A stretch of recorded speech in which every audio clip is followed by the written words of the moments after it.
Days Gone, I feel, is an extremely underrated PlayStation 4 exclusive that I feel more people need to play. It came out, I think, last year in 2019, like around, I think, probably May or maybe in April. I'm not really sure. But I remember when it came out, I remember that people were really excited about it, especially because of some of the stuff that they had shown off at E3 in the previous years, and it had been delayed a couple of times. But by the time it was out and people were already playing it, people sort of stopped talking about it really quickly. I never really understood why that was the case. They just never really talked about it ever again. And I wasn't really sure if it was because of something that involved the gameplay or the story or the characters or just something. I never really understood what was the problem with the game itself and just why people stopped talking about it, why people stopped, giving a shit about it. And so by the end of the year of 2019, I finally decided to get it and try it out myself. And after I was done with my first playthrough, I actually really enjoyed it. I actually enjoyed a lot of aspects about the game. I'm not saying that it's flawless, and I'm not saying that it's the best PlayStation exclusive so far for this generation of consoles. Not at all. I'm not saying that. It's far from it. But I am saying that it is a game that is definitely worth your time if you invest enough time into it. Because that was something that I noticed a lot from people talking about it, was people weren't really enjoying the first like couple hours of the gameplay and the story.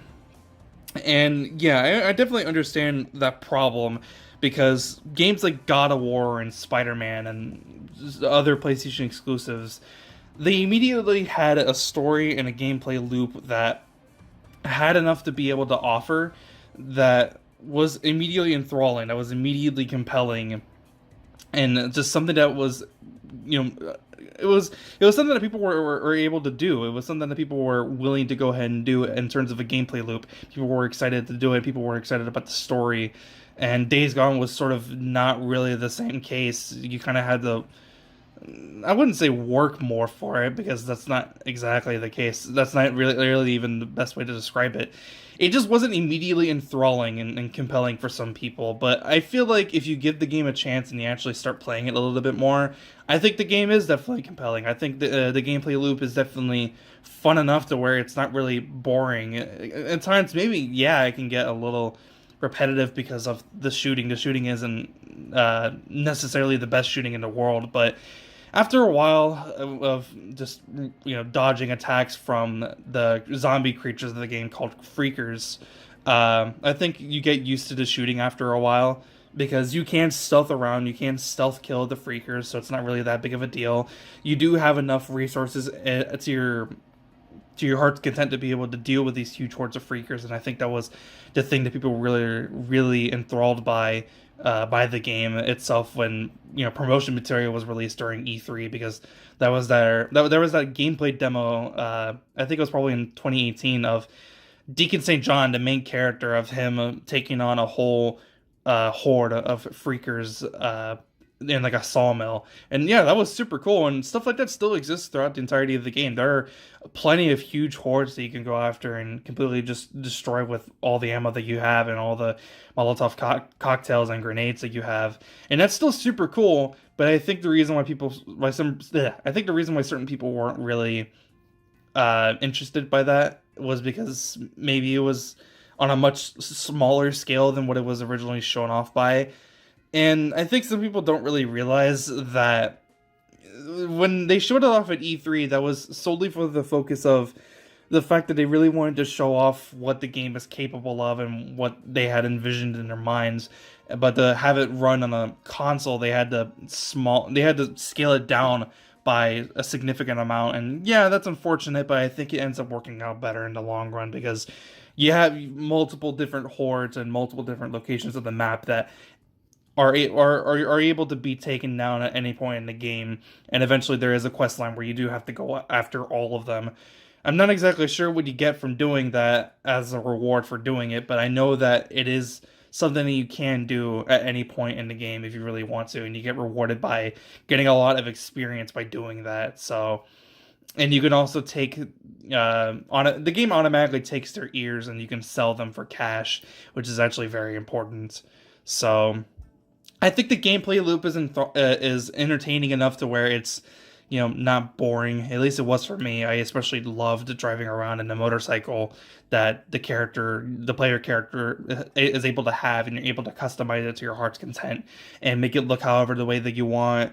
Something that was really cool that you're able to do is that from other PlayStation exclusives, you're actually able to have like a gas tank that's a BB from Death Stranding, and it looks really weird when you see it, but I think it's super cool that they actually have stuff like that and kind of not really tie into PlayStation exclusives, but they kind of bring in a way to kind of it's a subtle way of getting players to get kind of compelled to want to buy a certain other PlayStation exclusive to go ahead and just try it out.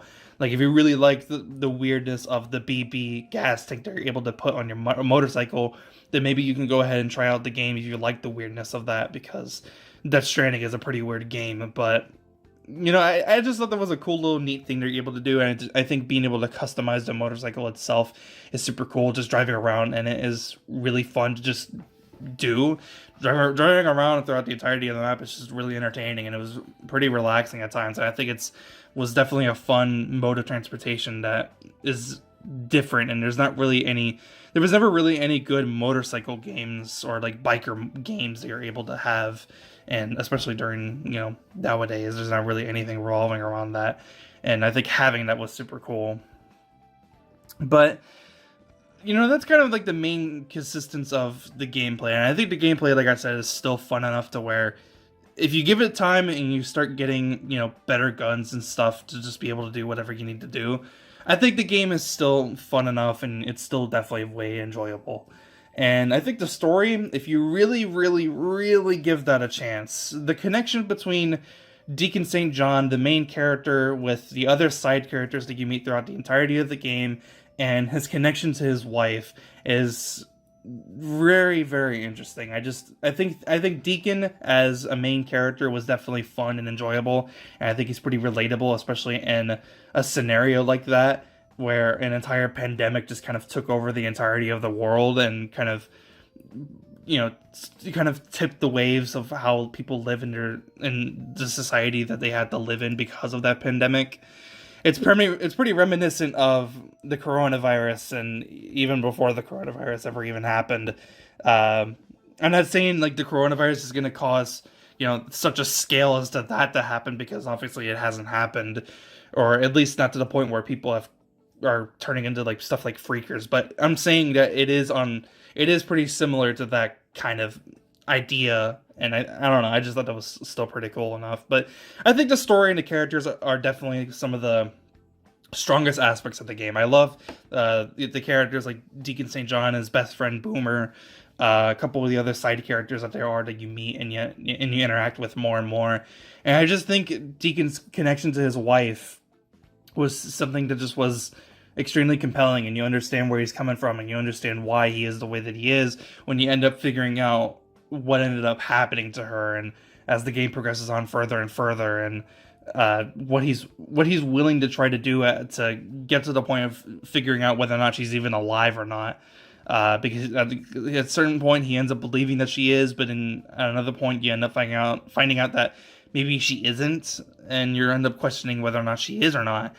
And I just think that connection is definitely just super enjoyable. I really enjoyed it. I thought that was compelling enough to where I was like, yeah, I want to see how this ends.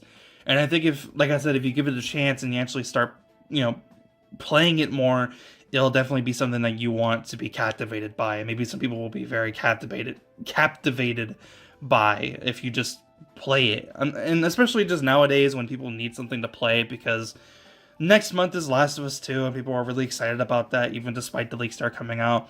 The next month after that is Ghost of Tsushima, and then in September we have Cyberpunk. And so if you want something to play during that gap between the games, and especially if you haven't decided whether or not you want to get a couple other games that are coming out over the past couple of weeks or so, for me it's Mafia 2, the Definitive Edition. It's Saints Row 3 Remastered.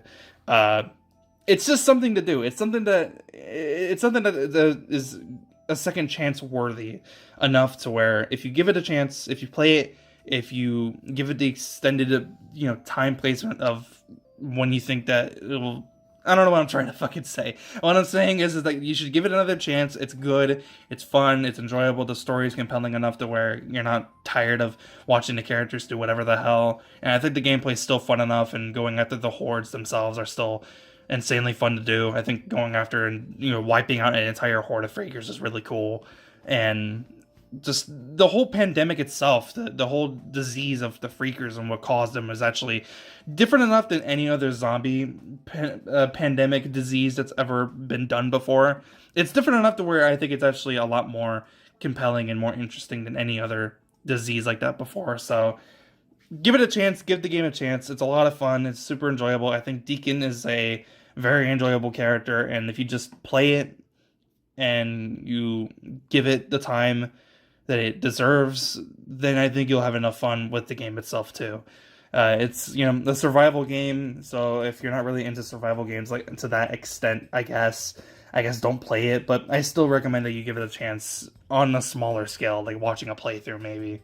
But yeah, I just wanted to speak my mind. There's no real point into talking about the game. It's just something that's been on my mind for a little bit since after I was done playing the game through the first time, and I just never really understood why people gave it such low scores, because, like I said, yeah, the game has faults, but I think if you forgive the shortcomings and you see the broader picture of what the game has to offer, then I think it's still fun enough to where it's like, yeah, this is good. I actually really enjoyed it, and I think it was worth the money that I invested into it, but that's neither here or there. I'm going to wrap up the video. If you did enjoy it, be sure to like and subscribe for more videos just like this. I'll see you guys next one. Have a fantastic day. Stay safe out there. Wash your hands. I'm out. Peace.